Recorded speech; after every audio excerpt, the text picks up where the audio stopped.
Olá, hoje eu vou contar para vocês um pouquinho da história do templo de Apolo, um templo importantíssimo aqui na Sicília. Muitas cidades da Sicília foram fundadas pelos gregos. E aqui em Siracusa, a gente tem o templo dórico mais antigo da Sicília. É um templo importante também porque ele marca uma fase de transição entre os templos que eram construídos em madeira para os templos construídos em pedra. Inclusive, o arquiteto se vangloriou disso. Lá nessa base aqui, onde nós temos três degraus, que sobrou em uma parte, lá na parte da frente, ele deixou uma inscrição dizendo que ele tinha construído um templo com colunas de pedra. Então ele é importante porque ele marca essa construção de colunas com pedra, estrutura de pedra. A cobertura dele era com uma estrutura de madeira com acabamentos em terracota.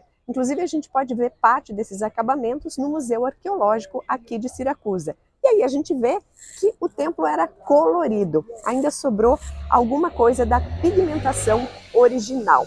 Então, primeiro templo dórico aqui na Sicília, também foi o primeiro a ser períptero, ou seja, com colunas em todo o perímetro do templo. Foi construído no final do século 7 a.C., início do século 6 a.C.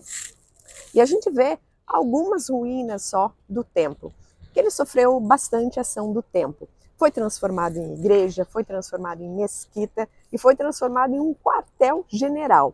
Até no século XIX, eles redescobrirem o templo, verificando que a estrutura do quartel fazia parte desse templo dedicado a Apolo, que era um dos mais importantes aqui de Siracusa.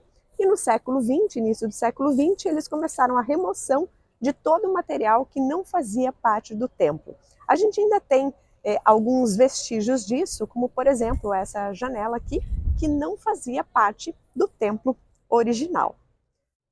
Os restos arqueológicos que sobraram são parte das colunas dóricas, parte da base, que normalmente tinha 3 degraus de acesso. A gente tem uma parte da parede que fechava a cela era onde ficava a escultura a qual era dedicado o templo, no caso aqui, Templo de Apolo. Sobraram essas duas colunas aqui, em uma delas a gente consegue ver o capitel dórico e algumas estruturas internas do templo. Essa janela, como eu comentei antes, não fazia parte do templo original, ela foi aberta nessa época de transformações em reuso da estrutura do templo de Apolo. E aqui atrás a gente ainda consegue ver uma escada, que era a escada de acesso à igreja, quando ele foi transformado em igreja. Gostaram do Templo de Apolo em Siracusa? Espero que sim. Vejo vocês em uma próxima aula. Beijo!